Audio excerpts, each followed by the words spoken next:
Sean todos muy bienvenidos a este nuevo webinar que hemos organizado en el Club de GeoLatam. Y de verdad que estamos muy contentos por la convocatoria, por los mensajes que hemos recibido durante algún tiempo sobre el ánimo que nos están dando como comunidad para poder seguir haciendo este tipo de webinars, para ir creciendo todos juntos. En esta oportunidad hablaremos sobre la protección de datos en el día a día, y para ello hemos invitado a dos personas que tienen bastante experiencia en el tema. Nuestro primer expositor es Vicente Pocoroba. Él es abogado de la Oficina de Protección de Datos en Telefónica Chile, y quien nos va a hablar sobre si vale la pena o no invertir en política de privacidad y políticas de gobierno de datos en una organización. ¿Okay? Este webinar, el webinar de Vicente, está orientado desde un punto de vista teórico vivencial. Y posteriormente tendremos la oportunidad de escuchar a Mario de Francisco. Él es CEO de Anjanadata. Es un software, ellos desarrollan un software y un ecosistema específico para la administración de un programa de gobierno de datos. Y está dando muy buenos resultados, mucho que hablar, y por eso lo hemos invitado para que nos pueda comentar sobre cómo Anjanadata también puede apoyar en el tema de la protección de datos. Él es responsable del grupo de trabajo de gobierno de datos y metadatos en Dama España. Es ingeniero en telecomunicaciones y tiene un máster en consultoría de negocios y es CDMP. Y él nos estará hablando sobre la aplicación práctica de la protección de datos, de lo que va a hablar Vicente. Mario lo va a aplicar a la aplicación que ellos tienen de herramienta de Anjanadata, ¿ya? Como protocolo del webinar, les pedimos por favor que puedan tener su micrófono y cámaras apagados mientras están exponiendo nuestros invitados. Y en el transcurso de la presentación, si van surgiendo algunas dudas o consultas, preguntas, la pueden ir generando en el chat que tenemos aquí interno. Y al final de cada una de las presentaciones nosotros vamos a tener algunos minutos para poder responder esas consultas, ¿ya? Sin más preámbulo, en honor al tiempo, dejamos con ustedes a Vicente Pocoroba para que pueda iniciar su presentación. Vicente, adelante con tu presentación. Puedes compartir la pantalla e iniciamos. Muchas gracias, José Luis. Agradecer la invitación a participar de este webinar y dándole la bienvenida, por supuesto, a todas las personas que se han unido, agradeciéndole su asistencia. Y bueno, he titulado esto como política de privacidad y gobierno del dato. ¿Vale la pena invertir? Bueno, la pregunta está implícita y por cierto que considero que vale la pena invertir en una política de datos. Voy a hablar más que nada, primero de una perspectiva macro, metiéndonos en esto que es la economía digital. O sea, y voy a partir con un dato duro. Aquí presento un ranking, digamos, de las 10 empresas de mayor valor según capitalización bursátil. ¿Ya? Esto está tomado en febrero de 2020. Podemos observar, no es las empresas que tienen mayores ingresos, sino que las de mayor valor según su cotización en bolsa, ¿cierto?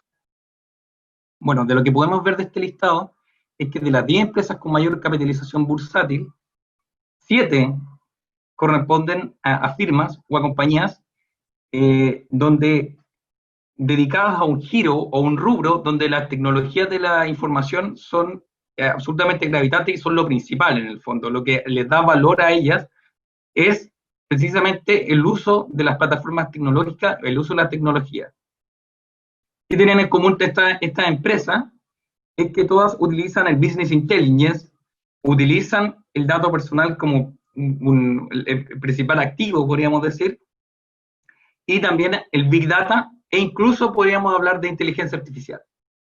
Bueno, y para meternos en este tema, primero hacer ciertas precisiones conceptuales sobre qué es lo que es un dato personal ¿Y qué es lo que es el Big Data? O sea, básicamente lo que nos proveen estas grandes tecnologías es una mayor gestión, una mejor gestión de la información y del conocimiento. Y esta información parte de los datos personales. Datos personales que es cualquier información relativa a una persona natural, diciéndole en términos más simples, persona física, no compañía, no organizaciones, sino que persona física, determinada o determinable. Es decir, pero siempre está, el dato personal implica una información que llega a la persona de carne y hueso. En cambio, el Big Data no es la información de la persona en particular, sino que la información es mucha información, mucho dato, eh, pero relativa a un grupo más o menos grande o un grupo muy grande de individuos. Estamos haciendo la diferencia entre el dato personal individualiza, por ejemplo, si yo te digo a una oveja, y la Big Data individualiza al rebaño. Y aquí, como les digo en la gráfica, en esta animación, el dato personal vendría siendo el dato de cada pececito que vemos ahí nadando en el mar, ¿cierto? Pero el Big Data es la información relativa a todo este cardumen, ¿cierto? ¿Dónde está este cardumen? ¿Cómo se mueve? ¿Cómo técnicas de supervivencia tiene? Bueno, ¿cómo se comporta en definitiva?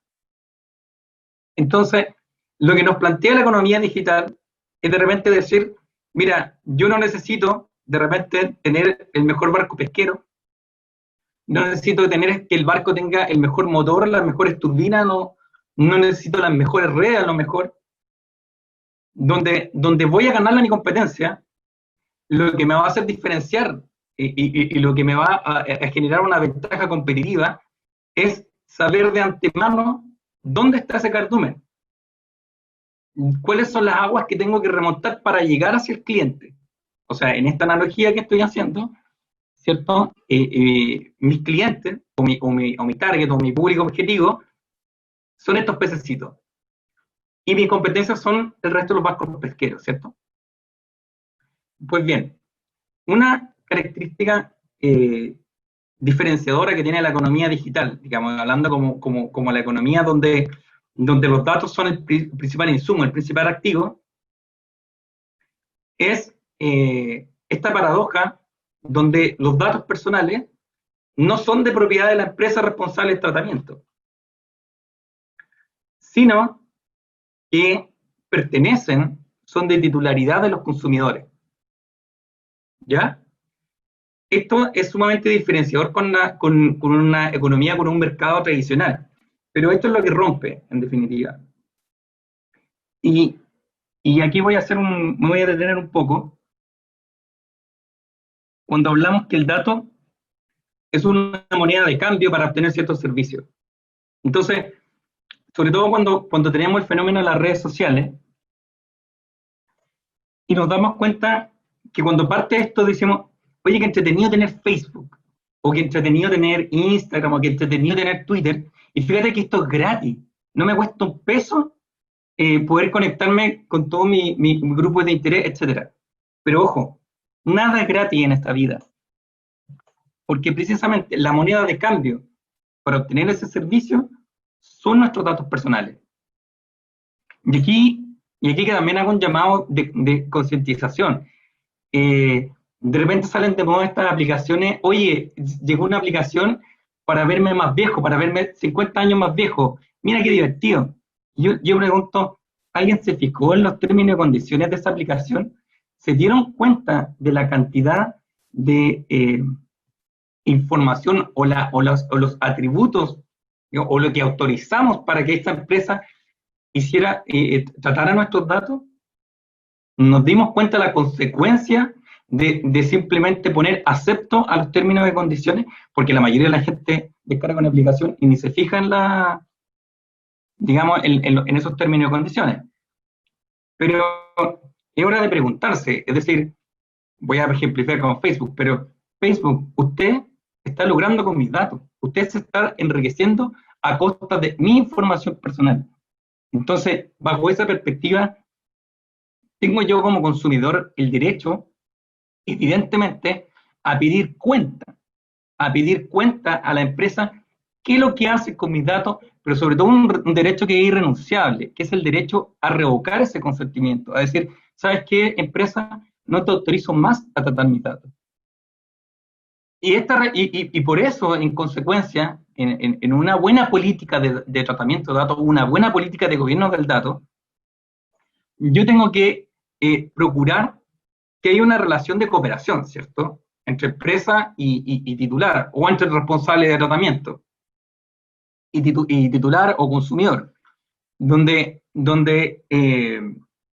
lógicamente este consumidor me va a exigir o va a pedir, por favor, dame cuenta de lo que está haciendo con mis datos, y la empresa tiene que tener la posibilidad y la responsabilidad de decirle, mira, tus datos se tratan de la siguiente manera, o esto es lo que hacemos con tus datos, qué datos recogemos, para qué, con qué finalidad, y cómo los trato.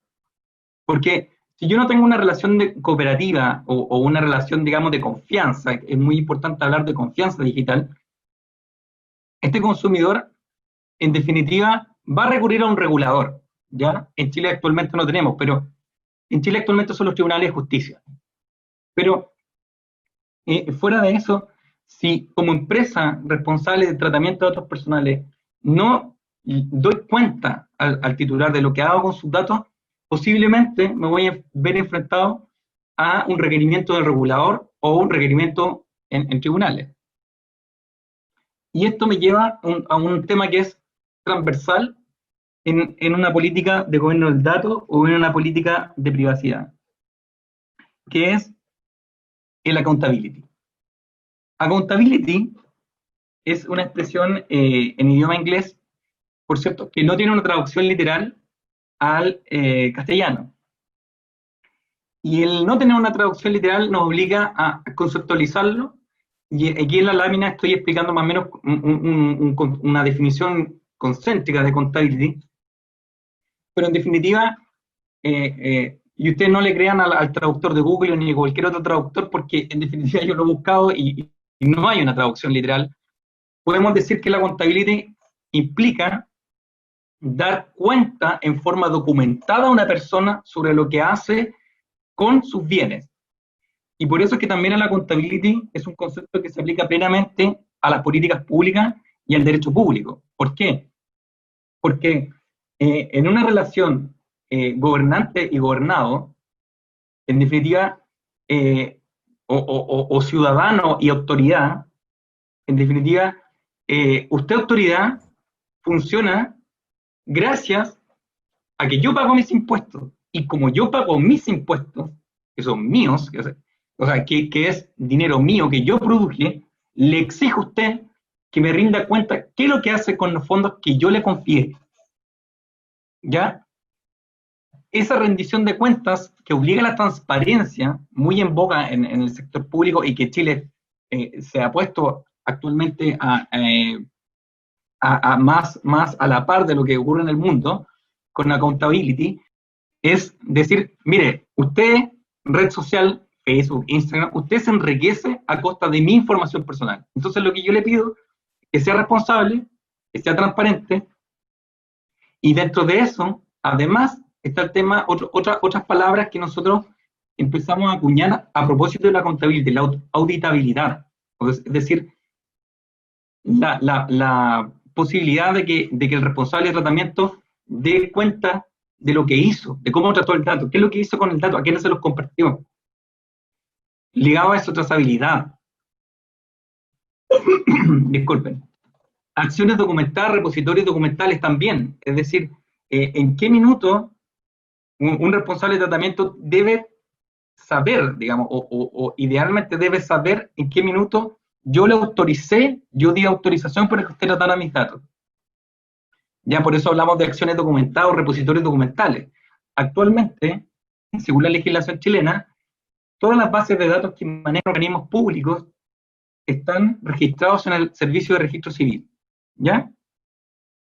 Lo que el proyecto de ley que modifica la Ley de Protección de Datos Personales en Chile pretende es que el regulador de protección de datos personales tenga este registro, pero no solamente de las entidades públicas, sino que también de todas las entidades privadas que tengan bases de datos, deberán registrar esto. Eso pone un tremendo y gran desafío, digamos, a todas las empresas del mercado, o sea, del mercado chileno en general. Pues bien, cuando yo pregunto, ¿por qué un gobierno del dato entonces? Y a lo que voy enfocado es, en definitiva, ¿cómo hago que mi empresa, yo lo voy a enfocar más desde la empresa, pero también sin duda aplica a cualquier institución pública. Pero voy a la pregunta, ¿cómo hago para que mi empresa aproveche todas las bondades que me permiten las nuevas tecnologías de la gestión de la información y el conocimiento? Es adoptando una política de gobierno del dato y una política de privacidad eficiente. Entonces mi pregunta es, ¿me voy con esto? ¿Trato de generar esa accountability? ¿Lidero esto o termino siendo gobernado? ¿Tomo el liderazgo de generar una política de gobierno del dato o simplemente voy a esperar a que se produzca el cambio legislativo que venimos esperando hace tiempo, digamos, unos 3 años? Cosa que cuando salga la ley voy a tener que correr y destinar el presupuesto, digamos, y las horas hombres que no destiné durante estos 3 años, que yo sé que algo va a salir del Congreso, pero cuando salga, evidentemente me va a hacer correr y me va a hacer apurarme, y ahí voy a buscar los cientistas de datos, y ahí voy a buscar los abogados de protección de datos, no. Entonces, en el fondo, un llamado a tomar esto más en serio, porque, ojo, tener una política de privacidad, tener una política de gobierno del dato, implica esfuerzo financiero, implica una inversión en dinero y también implica tiempo, horas hombre en esto, pero vale la pena absolutamente. Entonces, llegando a la convicción de que necesitamos tener una política de gobierno del dato, ¿cómo la genero? Y aquí es donde yo trato de responderla poniendo foco en cinco aspectos. Y estos son transparencia, cultura organizacional, gestión de contratos, privacidad y seguridad por diseño, y regulación y relaciones con la autoridad. Es decir, ¿de qué me tengo que preocupar yo en el fondo para tener una política de gobierno del dato eficiente y que me permita aprovechar las bondades de las nuevas tecnologías de la gestión del conocimiento y la información? Y primero voy a la transparencia. Transparencia es pasiva y activa. La transparencia pasiva es cuando el titular, digamos, el titular de los datos, el consumidor me dice, quiero saber qué datos tiene de mí, o quiero saber para qué trata mis datos, ¿cierto? Pero transparencia activa es aquello que ocurre cuando antes de que el consumidor me pregunte, yo ya dispongo de un sitio público o ya hago pública la información sobre qué es lo que hago con esos datos, cómo los trato. Y aquí el concepto de una política de privacidad. ¿Qué es lo que tiene que tener una política de privacidad? Es decir, ¿qué datos trato? ¿Cómo los trato?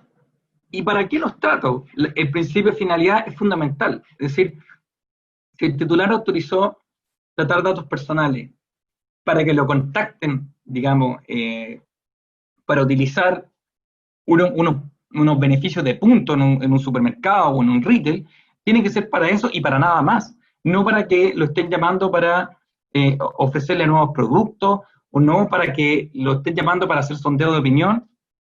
No, esta es una cuestión fundamental, el principio de finalidad. Y, evidentemente, también algunos sectores donde esto es esencialmente relevante, digamos, el tratamiento de grandes volúmenes de la información, como en el sector de las telecomunicaciones, es también tener un informe de transparencia, ¿verdad? Porque también hay cierta fe pública ahí, cosa de decir, ¿saben qué? Yo trato mucha información de ustedes y yo hago público cuántas solicitudes de información tuve de la autoridad durante el ejercicio anterior, por decir así. ¿Cuántas veces una fiscalía nacional económica o un ministerio público me solicitó información o interceptaciones legales de telecomunicación? Yo sé que el informe de transparencia a lo mejor no aplica a todos los rubros, pero sí algo que creo que hay que mencionar. Una cultura organizacional.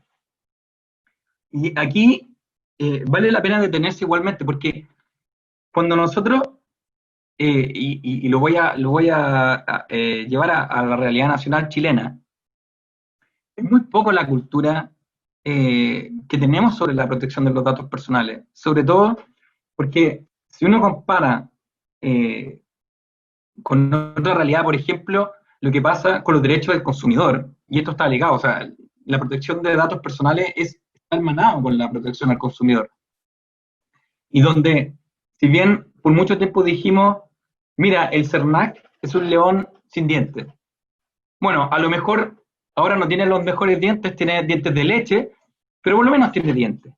Y por lo menos, aunque no tuviera dientes, nosotros sabíamos que el director del CERNAC siempre iba a aparecer en el mes de marzo o en el mes de diciembre, o cada vez que por coyuntura están estas fechas donde suben mucho los precios, y salía el director del CERNAC promoviendo por agenda pública y diciendo en todos los canales de televisión, ¿sabe qué? El valor de los útiles escolares en la estación central son 5 veces más barato que los de la comuna de Las Condes, por ejemplo.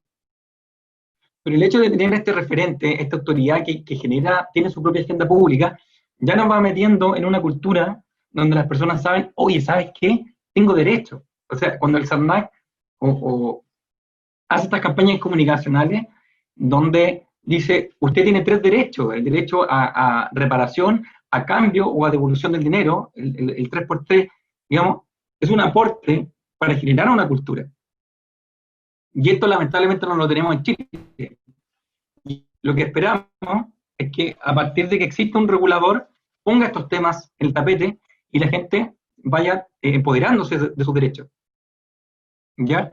En Chile la situación es bastante precaria porque nosotros tratamos de hablar de tratamiento de datos personales y muchos no entienden, no saben lo que es un dato personal, entonces es un esfuerzo adicional.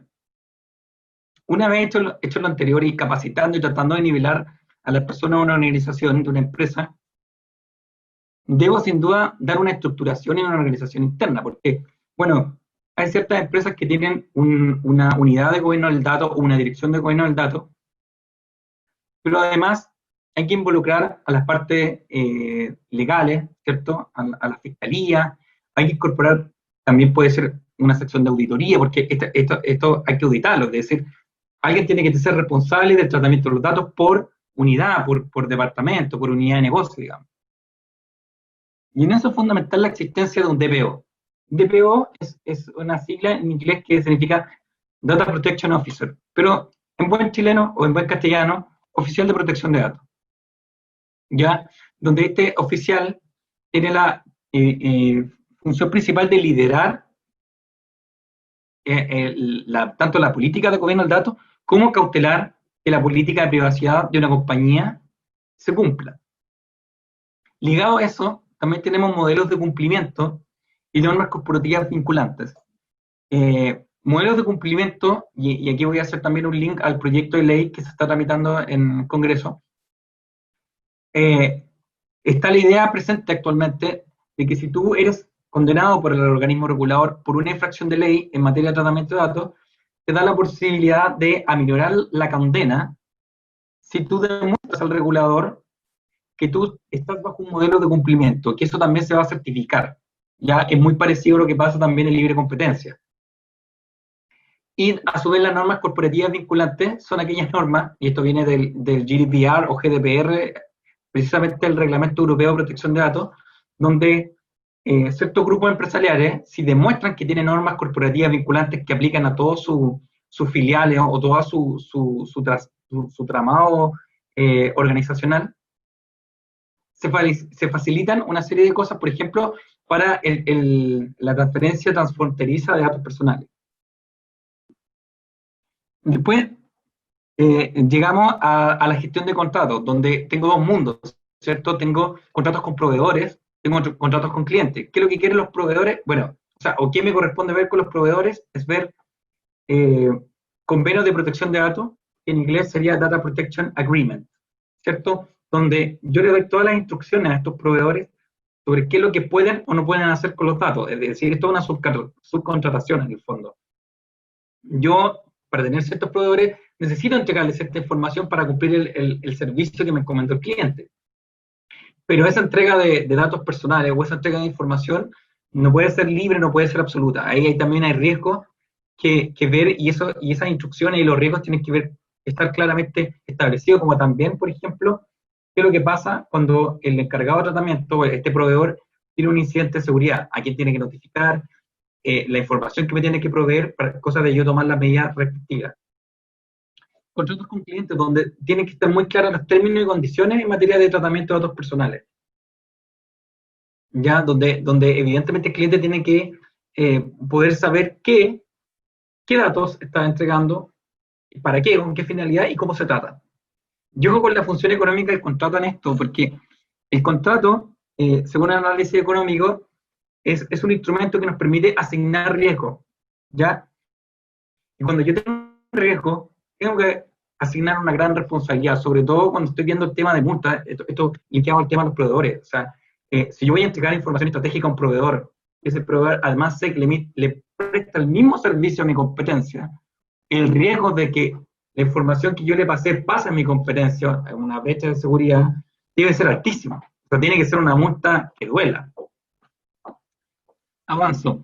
Privacidad y seguridad por diseño. Otro aspecto también que esto no se habla mucho en Chile, pero ya viene más de Europa, es acompañar el ciclo de vida del producto y servicio durante todo el ciclo de vida que tiene esto, desde que es idea, desde que es proyecto, mientras se va desarrollando, y finalmente hasta que se pone a producción. Porque lo eficiente es eso, lo eficiente es que desde que nace este proyecto idea, hasta que sale a producción o sale a distribución, siempre esté mirando de reojo qué pasa con la privacidad y la seguridad, ¿cierto?, de la información. No, o sea, lo ineficiente, lo contrario a esto, es que yo tengo un proyecto, quiero una idea, movilizo recursos, movilizo a hombres, ¿cierto? Pero el día que voy a salir con el proyecto, el abogado de la empresa me dice, no, que no puedes hacer esto porque es ilegal. Entonces, no, es que no, por la ley de protección de datos no se puede. Entonces, imagínense lo que es, o sea, perdiste todo un proceso, digamos, un proceso productivo para que hagan nada, o de repente tienes que arreglarlo, pero te va a quedar una solución parche. Y otro tema, finalmente, regulación y relaciones con la autoridad. O sea, básicamente esto es muy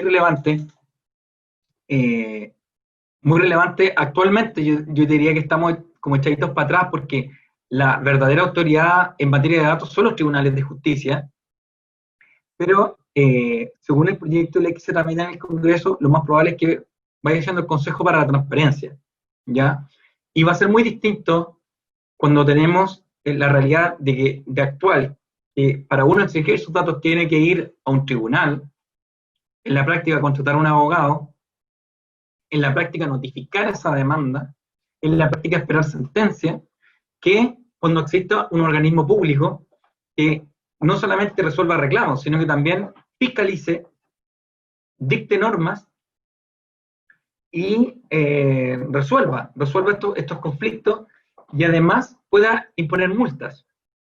O sea, va a cambiar radicalmente en la realidad. Y una reflexión final, ya sé que estoy un poquito pasado en el tiempo, pero para hacer una reflexión final, te diría que en todos estos 5 aspectos que vimos, el accountability es transversal, es decir, siempre va a estar presente el tema en todos y cada uno de estas etapas, en todo y cada una de estas perspectivas. Siempre el tema de rendir cuenta al titular o rendir cuenta a la autoridad, porque si yo no soy capaz de rendir cuenta al titular, digamos, al consumidor, voy a sí o sí que tener que rendir cuentas a la autoridad de protección de datos. Siempre la contabilidad está presente.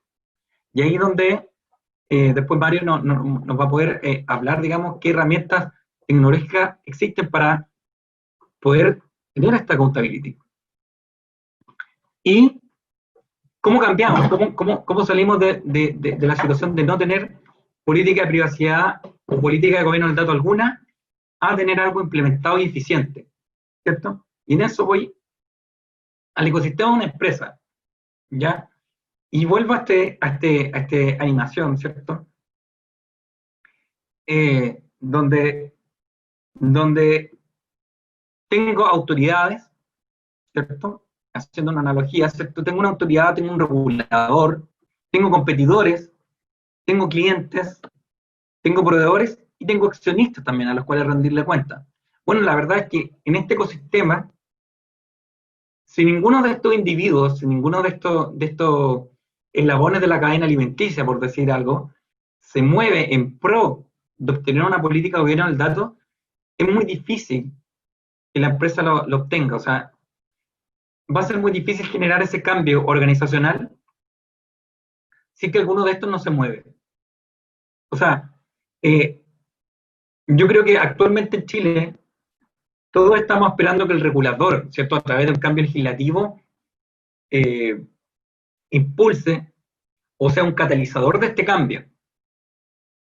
Pero no nos gustaría, en definitiva, que fueran los competidores los que nos obligaran a este cambio. Es decir, oye, el competidor usa Business Intelligence, Big Data, y me está liquidando. Entonces, voy a tener que ir sobre la marcha y a la carrera, ojalá obtener una política de gobierno del dato eficiente antes de que me saque y me vaya a la insolvencia, ¿cierto? Que los clientes lo exigen en Chile es un poquito difícil, pero en el fondo aún un llamado de atención, porque no esperemos, y esto también en línea con lo que dice el senador Arboe, decía, no esperemos que salga la ley para tener una política de gobierno del dato o una política de privacidad, porque la realidad actual, la economía digital actual, nos está mostrando otra cosa, nos está mostrando otro norte, y a ese norte tenemos que ir sin duda. Y bueno, finalizo mi presentación con estas reflexiones finales, ojalá que sea de su provecho y bueno, muy agradecido. Después creo que habrá unos minutos para responder preguntas y eso tío, ha sido todo lo que había preparado. Muchas gracias. Muchísimas gracias, Vicente, por tu presentación, muy, muy interesante, eh, porque tocaste varios puntos. Si bien este es un tema que no se ha abordado mucho, o a lo mejor no en tanta profundidad como quisiéramos dentro de las organizaciones, pero tengo algunas preguntas ahí que hacerte. Y tiene que ver con el punto, el primero, que nombraste sobre la transparencia pasiva y activa. En realidad son dos preguntas en una, porque dentro de lo que es la transparencia pasiva y activa, ¿cómo materializamos en una organización esa transparencia? O sea, ¿dónde sobre algún documento, algún sistema de transparencia en las páginas web de la organización? ¿Cómo lo podemos materializar? Bueno, la transparencia pasiva ya viene por defecto articulado por la ley, o sea, ya existe una obligación legal donde y esto viene en el artículo 12 de la ley 19.628, que es la ley de vida privada y protección de datos personales, donde el titular tiene derecho a solicitar el acceso a la información que se está tratando, digamos, a pedir la rectificación de sus datos y a pedir eventualmente la eliminación o la cancelación de estos datos. ¿Ya? O sea, por defecto, pero actualmente en Chile no es mucho lo que se ocupa. O sea, la gente no tiene conciencia de estos derechos y además es un procedimiento judicial. No es muy atractivo, no seduce mucho. Pero la transparencia activa, yo te diría que evidentemente donde yo poner a disposición de los titulares, digamos, qué es lo que estamos haciendo con sus datos, evidentemente lo más idóneo es una página web Ya, o perfecto. un sitio público, en definitiva, donde está alojada esta información y donde se pueda ver. O sea, básicamente estamos hablando de economía digital, creo que el medio idóneo siempre va a ser digital. Pero la idea y el propósito es llevarle la información al consumidor o al titular y no esperar a que el titular la pida. Es decir, claro. ¿por qué? Mm, Porque a través de eso generamos la confianza. Y esto es crucial, sobre todo cuando nosotros constatamos que en el desarrollo de mi giro, en el desarrollo de mi negocio, tener la data personal es primordial. Entonces, claro, necesito generar una confianza digital, digamos, donde el titular sabe que estoy tranquilo con que esta empresa tenga mis datos. mm, exacto. Me gustó el concepto de confianza digital. No lo había escuchado hasta ahora. Y en honor al tiempo te voy a hacer otra pregunta que me parece también interesante, que es relacionado al punto 4 que nombraste sobre privacidad y seguridad por diseño. Dentro bueno, en las organizaciones se ejecutan muchos proyectos dependiendo del área, ya, de si es marketing, redes, etcétera. Pero, ¿qué características debería tener un proyecto para decir, levanto la mano y necesito aquí al DPO para que venga a asegurar que realmente lo que estoy haciendo está correcto desde el punto de vista de la ley? Claro, mira, en ese sentido está todo interrelacionado porque, en primer lugar, tienes que idealmente generar una cultura organizacional, digamos, donde eh, no solamente de repente la protección de datos se ve más lejana, pero por último, empecemos por la seguridad. ¿Ya? Empecemos por tomar conciencia de la seguridad digital. Tomar conciencia de que hay que tomar las medidas técnicas, legales y organizativas, en definitiva. Y aquí, tema que no es menor, o sea, el hecho de no tener un servicio seguro es absolutamente relevante, de manera que si tú no tienes medidas de seguridad apropiadas, tú pierdes clientes, ¿ya? Y esto, y te podría citar el ejemplo de la banca chilena, o sea, bancos chilenos que pierden clientes día a día por el hecho de no tener buenas medidas de seguridad. Exactamente. Entonces, eso tiene que estar metido no sé si en el ADN o en la cabeza de toda la organización, es decir, tu servicio tiene que ser seguro, ¿ya? Porque si no, el riesgo es muy grande, muy grande. Y a su vez, tratar de emparejar la cancha, digamos que la privacidad y la seguridad tienen que estar de la mano, ¿ya? Y siempre, bueno, cuando tú estás desarrollando un producto, el ideal es que el abogado vaya, o la parte legal vaya tomada de la mano desde que se inicia el proyecto, ¿ya? Eh, Porque el ejemplo que decía yo, tomar mucho tiempo y dinero, horas hombre y presupuesto para desarrollar un producto o un servicio que al final del día no se puede hacer, es tremendo. Y te lo digo, por ejemplo, un ejemplo práctico. Actualmente, si tú quieres comercializar un producto digital en la Unión Europea, tú debes cumplir GDPR, debes cumplir las garantías mínimas del Reglamento de Protección de Datos Europeo. ¿Ya? Si tú no las tienes, no tienes los desarrollos para hacerlo, simplemente no puedes comercializar. ¿Ya? Bueno, esto voy a explicar, voy a detener un poquito más. La GDPR rige cada vez que se va a tratar datos de ciudadanos europeos, de la Unión Europea, o se van a hacer perfiles de comportamiento de esos ciudadanos. Su vigencia es extraterritorial, ¿ya? Es decir, porque lo importante es el dato, digamos. Si el dato es de un ciudadano europeo, tú indefectiblemente vas a terminar regulado por la GDPR. Y si tú no lo cumples, no puedes estar ahí. Es decir, y un ejemplo más práctico, si yo soy desarrollador, por ejemplo, de una empresa de videojuegos, y yo quiero comercializar mi producto, digamos, en una App Store, por ejemplo, no lo voy a poder hacer. O por lo menos me van a bloquear para la Unión Europea, porque en definitiva no cumplo con las garantías mínimas de privacidad según el estándar europeo. Perfecto.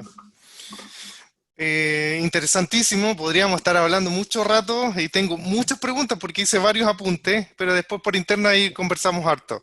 Eh, De hecho, antes, mientras estábamos organizando el webinar, hablábamos con Vicente que esto da para más que un webinar, así que vamos de seguro que vamos a estar en contacto. Muchas gracias, Vicente, por tu presentación, muy interesante. Y ahora queremos dar el pase a Mario de Francisco. Quiero presentarlo nuevamente. A Mario Francisco es CEO de Anjanadata. Es responsable del grupo de trabajo de gobierno de datos y metadatos en Dama, España. Es ingeniero en telecomunicaciones, tiene un máster en consultoría de negocios y es certificado CDMP. Él nos va a mostrar Anjanadata, que es una aplicación, bueno, él lo puede explicar muy bien. Cómo trabaja Anjanadata con el tema de la protección del dato y llevando a cabo los puntos que ha mencionado Vicente en su presentación anterior.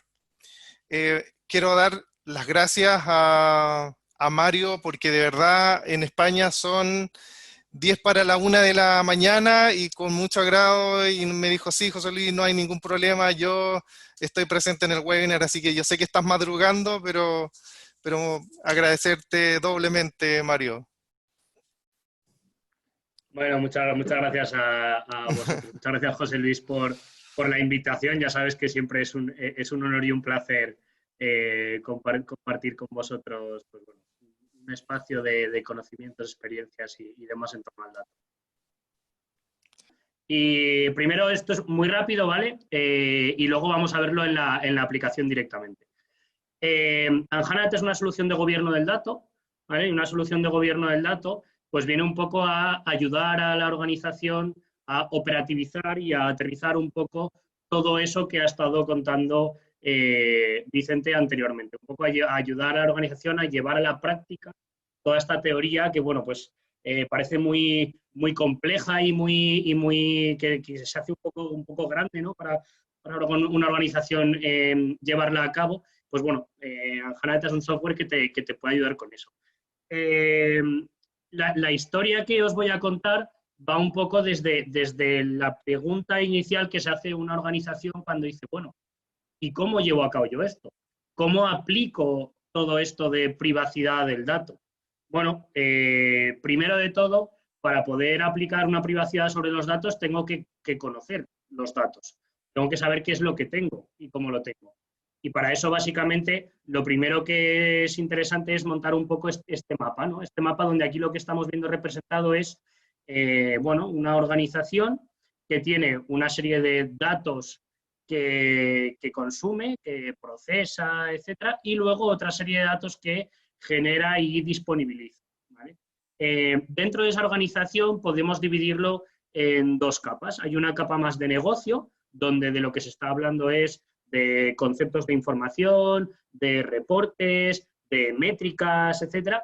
Y hay una capa más tecnológica que es donde vive el dato al final, que es cuando hablamos de sistemas, bases de datos, procesamiento, tablas, campos, etcétera, ¿no? Son un poco las dos capas.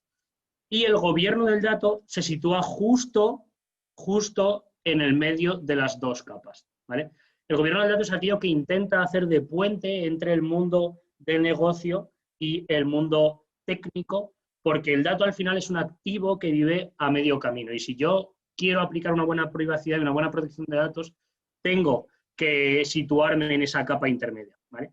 Entonces, esta historia empieza por qué funcionalidades o qué módulos o qué cosas debería yo de tener en cuenta para una solución de gobierno del dato para poder aplicar ese gobierno del dato. Pues bueno, tendría desde lo que es la configuración de un modelo de gobierno, ¿vale? En base al accountability que ha comentado Vicente anteriormente, lo que sería la parte de un glosario de negocio donde yo podría mapear de forma semántica mis conceptos o mis activos de información, la que vendría a cubrir esta capa de arriba, la capa de abajo donde yo tendría esos activos más físicos de información, esos activos más técnicos, que sería la capa de repositorio de metadatos, ¿vale? Los metadatos es lo que se conoce como los datos sobre los datos, ¿no? Es lo que te aporta el contexto a los datos y que te permite saber qué me está diciendo ese dato, dónde se encuentra, quién lo utiliza, para qué, etcétera. Luego, desde el punto de vista del consumo de la información, podemos tener contratos de datos, ¿vale? Para poder garantizar que se está compartiendo bien la información entre productores y consumidores. Y después también podemos tener portales de datos para disponibilizar la información. Como comentaba Vicente, el tema de transparencia sobre todo, ¿vale? Transparencia tanto interna, que puede ser, como externa. Y sobre todo también poner herramientas al servicio de que la gente pueda consumir la información de forma gobernada, llevándonos también al concepto que comentaba Vicente de privacidad y seguridad por diseño, ¿vale? Luego, una serie de herramientas de workflows, de más estilo BPM, de gestión de procesos con aprobaciones, validaciones, etcétera, que es lo que nos va a permitir poder operativizar todo eso. Y luego una serie de pues, funcionalidades de dashboarding o de reporte para poder hacer un seguimiento a, oye, quién está consumiendo qué información y para qué, cuántas veces ha consumido esto, tener información sobre todo de la parte de auditoría para saber qué acciones están ejecutando, etc. Y esta historia, que parte un poco de lo que es montar ese mapa de gobierno, de catálogo de datos, del glosario de negocio, es lo que me gustaría enseñaros en Alhana Data, ¿vale? En la aplicación. Si me permitís, voy a cambiar de pantalla. Ahí. Confirmadme, por favor, que se ve la aplicación. Sí, se ve, Mario, perfecto. Dale, buenísimo. Pues este sería el portal de entrada de Alhana Data, ¿vale? Y al final, Alhana Data es una solución que está pensada para que diferentes perfiles dentro de una misma organización puedan trabajar de forma colaborativa con el gobierno de los datos. Aquí pueden tener cabida tanto usuarios de negocio como desarrolladores, como arquitectos, como gente de legal, como gente que está pensando en los reportes, diferentes perfiles que de forma común suelen hablar lenguajes distintos, porque el negocio habla un lenguaje más de negocio y el técnico habla un lenguaje más técnico. Incluso entre departamentos hablan lenguajes diferentes, porque lo que puede ser un mismo concepto para dos departamentos diferentes significan cosas diferentes o se calculan de formas diferentes. Pues lo que vamos a intentar en Alhana Data es poner a todos estos perfiles dentro de ese mismo entorno, dentro de ese mismo ecosistema, para que todos hablen un lenguaje común, un lenguaje similar. Entonces, siguiendo con esa historia que yo os quería contar hoy, pensemos en que el usuario pues, accede a la herramienta de gobierno del dato de Alhana Data y tiene acceso a los dos mundos. Tiene acceso al mundo del glosario de negocio y tiene acceso al mundo del catálogo de datos, que luego entre ellos van a estar relacionados, ¿vale? Porque al final yo en el glosario de negocio voy a tener ese mundo conceptual de información y en el catálogo de datos voy a tener ese mundo más técnico. Pero entre ellos tienen que estar relacionados, porque el mundo de negocio se tiene que ver representado en el mundo técnico. Y al final siempre hay una persistencia de esa información para yo saber exactamente, un poco llevando un ejemplo, cuando si un consumidor, un cliente viene y me dice, oye, necesito que borres todos mis datos personales de tus bases de datos. Perfecto, pues entonces yo primero tendré que ir a buscar, oye, ¿cuáles son esos datos personales? ¿Qué es un dato personal? Y eso lo podría tener definido en el glosario de negocio. Pero después, yo esa información que tengo catalogada como dato personal, tengo que saber en qué tablas, de qué sistemas está representada, para poder ir ahí y hacer los borrados correspondientes o la ofuscación correspondiente para que ese consumidor que me lo ha solicitado tenga su derecho al olvido, que es una de las cláusulas que se recoge dentro de la GDPR que también ha nombrado Vicente. Entonces, al final, aquí lo que estaríamos montando sería ese mundo de glosario de negocio y ese mundo de catálogo de datos.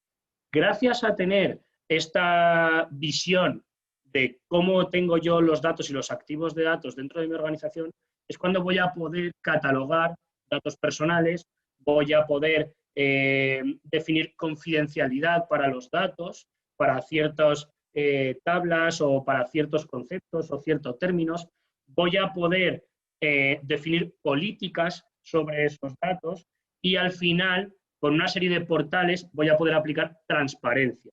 Si nos vamos, por ejemplo, al mundo del glosario de negocio, aquí lo que vemos es pues, lo que estábamos comentando, un lugar donde yo en base a tarjetas voy a estar viendo los diferentes activos de negocio que tengo en mi organización, con un diccionario para poder buscar, por ejemplo, pues bueno, el reporte de actividad de clientes, la dimensión de país, podría estar buscando términos de negocio, podría tener diferentes entidades.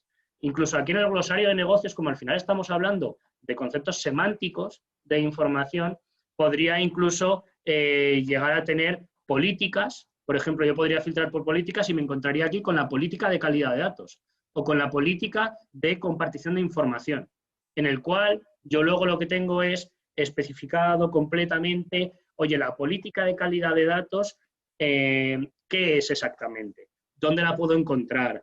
Aquí es lo que estoy teniendo es toda la metadata, todos los metadatos correspondientes a esta política de datos. Pero además, tengo una cosa muy importante, que es lo que comentaba Vicente, la accountability. Tengo una serie de intervinientes de estos objetos que son los propietarios o responsable, el creador, o observador, gente que puede estar interesada en esto, etcétera. Al final, este accountability, estos perfiles que yo defino dentro de cada uno de los objetos, es lo que me van a hacer que luego el modelo de gobierno pueda ser operativo. Y que cualquier cambio que haya en todo esto, si yo edito un término, si yo cambio una política, si yo doy una sugerencia para mejorar el gobierno del dato, al final todos estos responsables van a ser notificados con el panel de notificaciones, pueden ir a interactuar entre ellos y todo este ecosistema lo que hace es facilitar la colaboración. Facilitar la colaboración entre, como hemos comentado antes, esos perfiles de datos, esos perfiles que pueden hablar lenguajes diferentes. También dentro del mismo portal de glosario de negocio puedo tener acceso a términos de negocio, donde al final yo lo que estoy viendo es, pues oye, un término de negocio, ¿qué significa? ¿De qué área depende? ¿Cuál es su ontología? ¿Cuándo esto está activo? ¿Cuándo deja de estar activo? Etcétera. Toda esa información de metadatos que acompañan a la información para yo poder entenderla, ¿vale? Y entonces aquí yo podría pues decir también si a un término de negocio le aplica una política explícita de confidencialidad o de seguridad de datos, etcétera. Todo esto al final, en relación con el accountability que nos comentaba antes Vicente, se materializa en que cada usuario va a tener una serie de roles y de dominios de información asociados. Y eso le va a conferir unos permisos dentro de la aplicación. Por ejemplo, el responsable de los datos del área de finanzas, pues tendrá una serie de permisos y una serie de responsabilidades sobre los datos de finanzas, pero no sobre los datos de clientes, por ejemplo, donde habrá otra persona responsable. Entonces, al final, con ese mapa, con ese modelo de gobierno, es con lo que podemos ir definiendo ese accountability y que luego yo pueda operativizar ese modelo de gobierno también con los workflows de aprobación que hemos comentado antes, donde cualquier usuario puede dar de alta un término, puede editarlo, puede modificarlo, puede cambiarlo, puede hacer sugerencias, pero todo está gobernado, porque se han definido una serie de procedimientos que son los que definen cómo tienen que interactuar esos diferentes responsables dentro del modelo de gobierno. Y es lo que nos ayuda a operativizar todo esto. Es lo que nos ayuda a que se pueda implantar esa privacidad por diseño y esa seguridad por diseño. Que no pueda cualquiera hacer lo que quiera en producción o cambiar un término o tener acceso a cierta información sin haber pasado por un flujo de gobierno, sin haber pasado por un procedimiento, ¿vale? Después, todo esto que estamos viendo en un mundo más de negocio, bueno, también tendríamos la parte de auditoría, ¿vale? Que se me olvidaba comentarla. Tendríamos trazado absolutamente todos los cambios que hay sobre los objetos, todo aquello que se hace sobre la aplicación, todo aquello que los usuarios pueden estar modificando o interactuando entre ellos, ¿vale? Todo queda trazado y todo puede ser editado después. Y esto también da mucha confianza de que las cosas se están implementando y que las cosas están funcionando. Llevándonoslo un poco más también a uno de los puntos más críticos de la seguridad y la privacidad, porque aquí, hasta ahora lo que hemos visto en esta historia es como un poco el principio de la historia, ¿no? Oye, yo he mapeado mis sistemas, he definido una serie de conceptos, he definido unas políticas, pero en realidad lo estoy haciendo todo desde un punto de vista conceptual, ¿vale? Y desde un punto de vista más de negocio. Tengo todo el tracking de todo lo que hago, etc. Pero todavía no lo he bajado a tierra.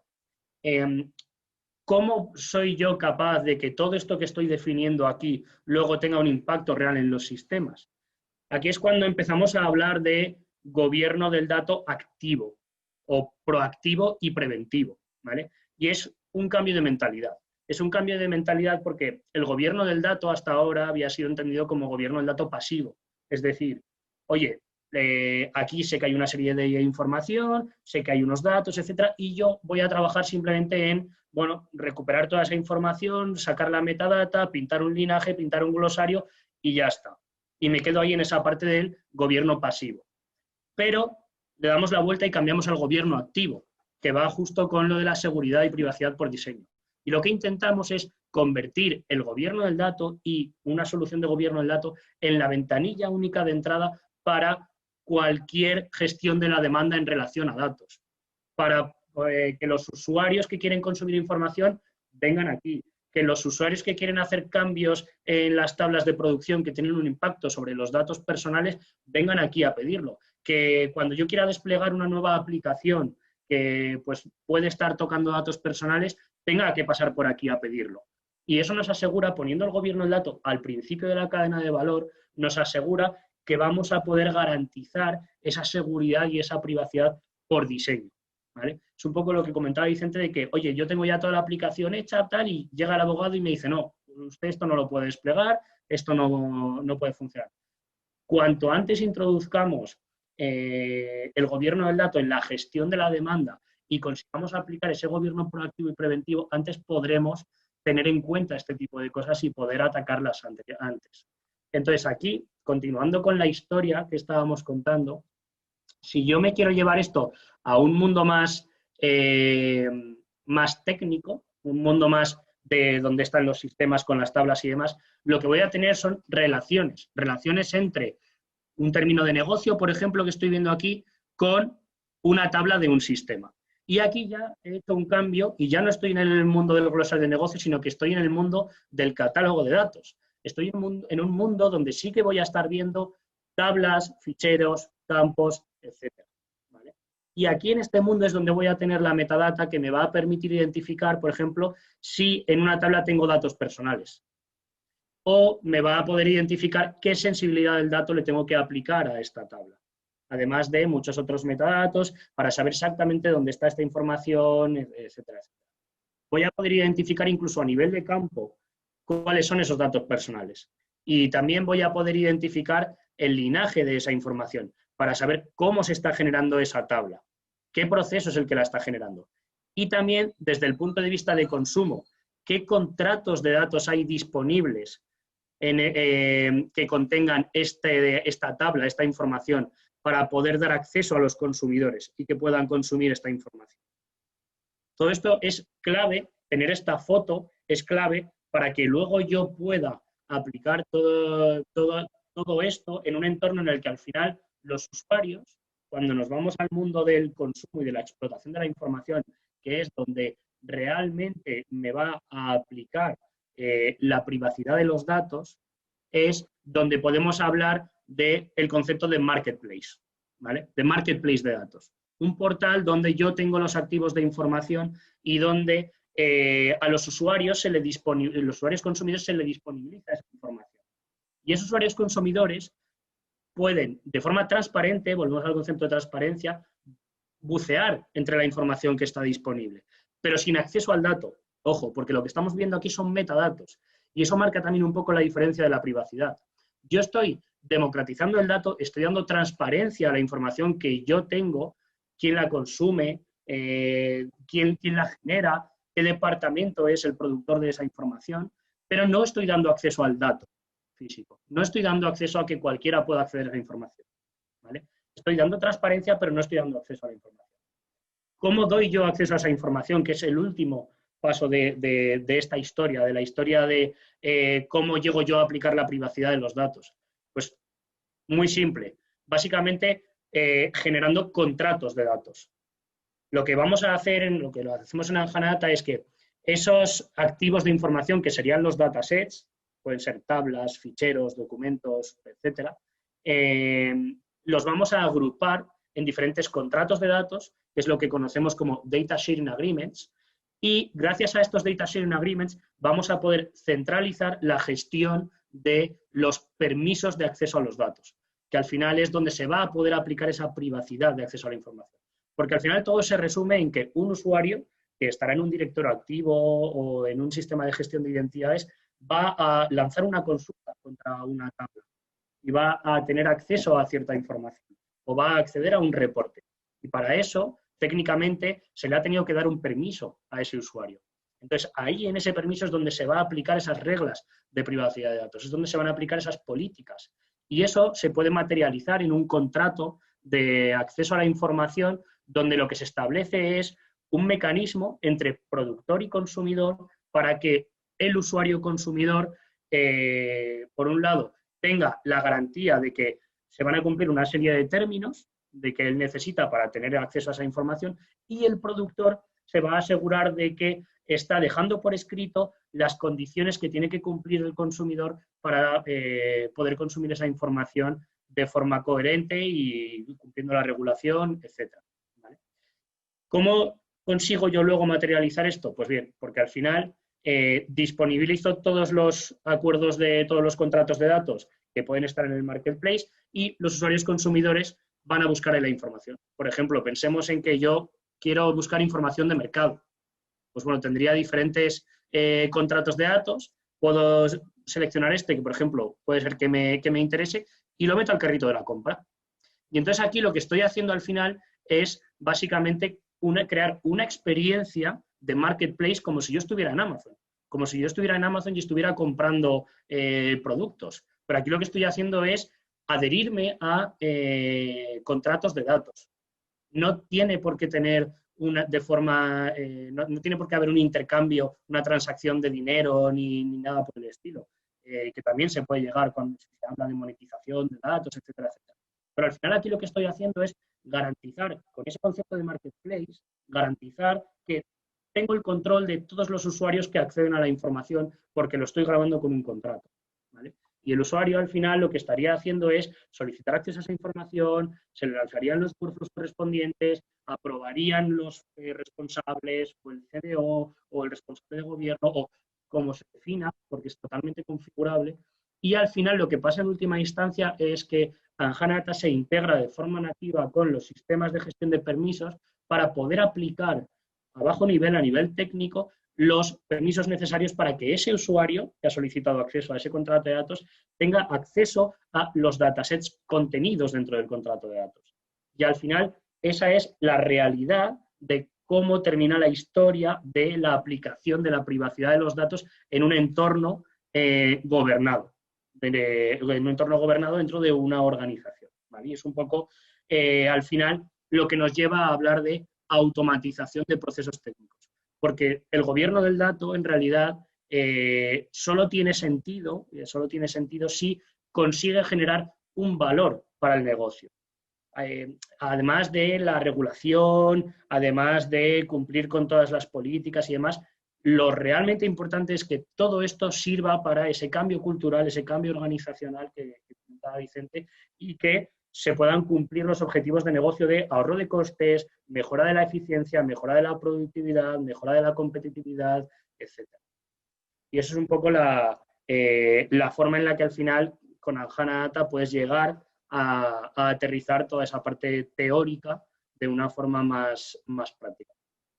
He de decir que no es sencillo, ¿eh? He de decir que es algo que requiere un tiempo largo, obviamente. Es algo que normalmente nosotros solemos aconsejar siempre hacerlo por casos de uso, poquito a poco, de una forma iterativa, incremental, intentando enganchar a los stakeholders poco a poco, porque si intentas un enfoque Big Bang, seguramente al final no vas a poder llegar a cubrir todo, y entonces de querer comerte la tarta de un solo bocado te vas a empachar. Entonces tienes que partirlo en trocitos y poder ir poco a poco de forma incremental e iterativa. Bueno, pues hasta aquí mi exposición. Espero que os haya resultado interesante y bueno, pues cedo la palabra a a José Luis. Muchas gracias Mario por tu presentación. La verdad que me parece bastante interesante el punto de vista que diste y también tengo algo aquí, una pregunta acerca de los contratos, porque uno siempre apela a la buena fe de las personas, ¿ya? En el caso de poder compartir información dentro de una organización. ¿Ya? Y tú hablaste sobre productor y consumidor. Lo bueno de los contratos vendría siendo de que tú, cuando compartes información interna de la organización, le estás pasando la responsabilidad a la persona que quiere acceder a ese dato en caso de que haya fuga de información, y no es la empresa la responsable, sino que tú ya individualizas al responsable. Exacto.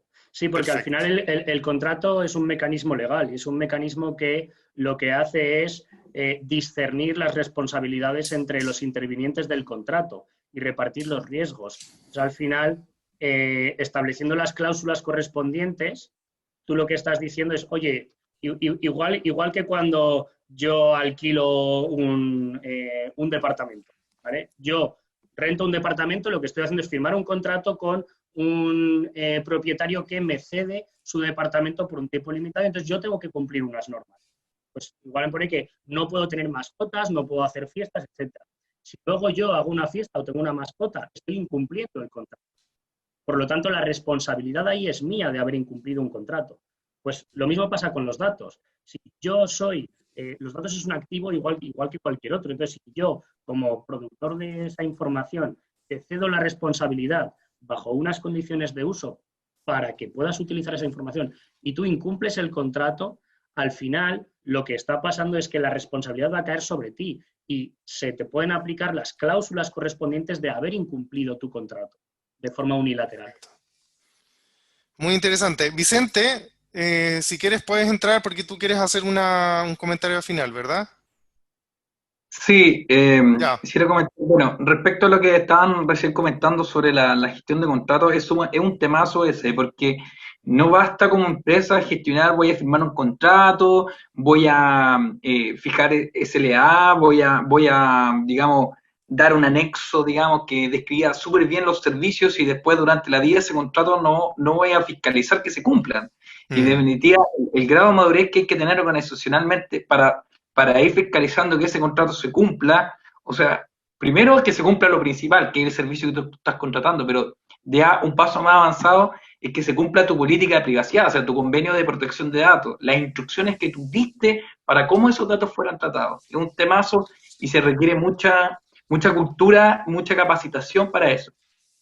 Y finalmente, y quiero cerrar con esto, lamentablemente, yo creo que una indicador que tenemos en Chile respecto a lo que nos dedicamos a privacidad, a política del dato, es que generalmente cuando nosotros levantamos proyectos de este tipo o tenemos esta iniciativa, la respuesta por defecto que usualmente se suele esgrimir es, mira, está muy lindo tu proyecto, pero sabes que no es prioridad en este momento.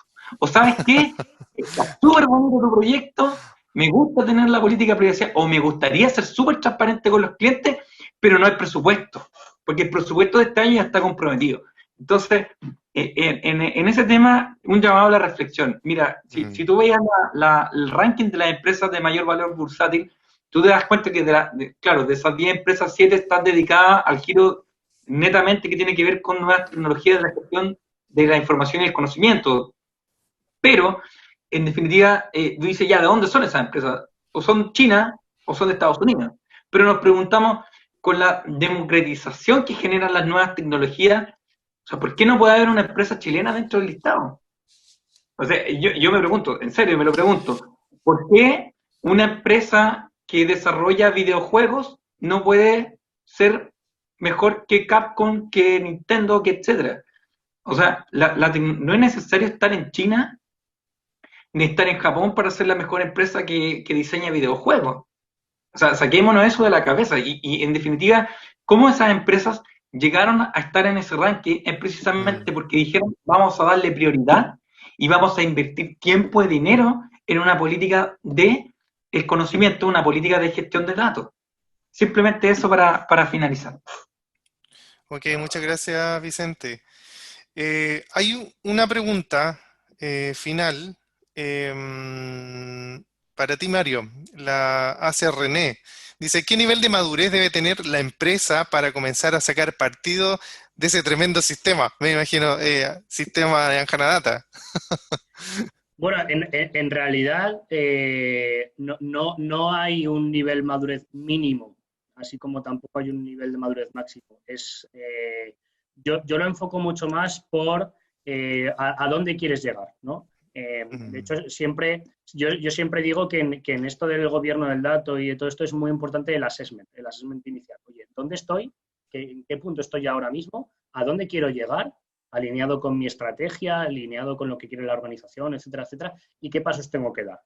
Y al final eso es lo que te va a marcar el nivel de madurez y eso es lo que te va a decir, bueno, pues igual según mi plan, adoptar una solución de gobierno del dato es muy precipitado porque, pues bueno, quizá todavía tengo que capacitar a cierta gente, quizá tengo que montar primero la oficina del dato, quizá tengo que hacer ciertas cosas antes, o igual tú pensabas que estabas en un nivel de madurez que esto te quedaba muy lejos, igual te das cuenta de que es lo que necesitas para enganchar a la gente y que la gente se empieza a subir al carro.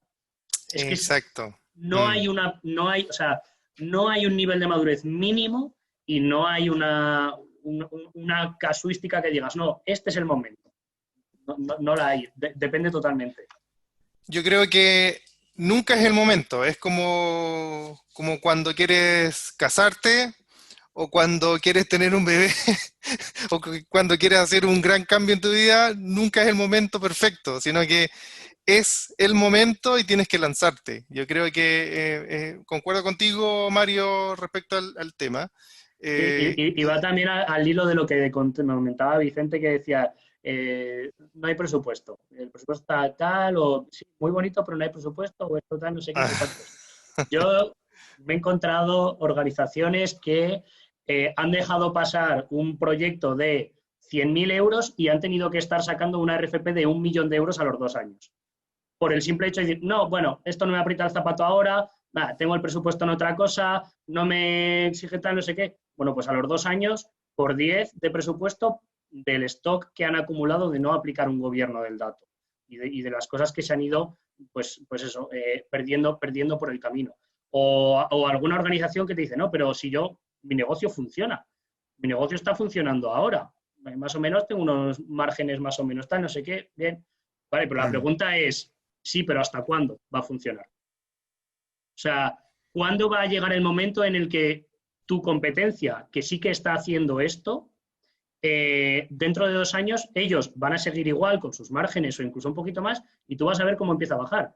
Y cuando quieras reaccionar, estás caput, estás muerto. Exacto. La reacción tardía cuesta caro. Ok, muchísimas gracias, Mario. Muchas gracias, Vicente, por aceptar nuestra invitación y gracias a todos los que se han quedado hasta el final de este webinar. De verdad que se lo agradecemos muchísimo y estamos súper contentos por la acogida que hemos tenido en este webinar y los anteriores también.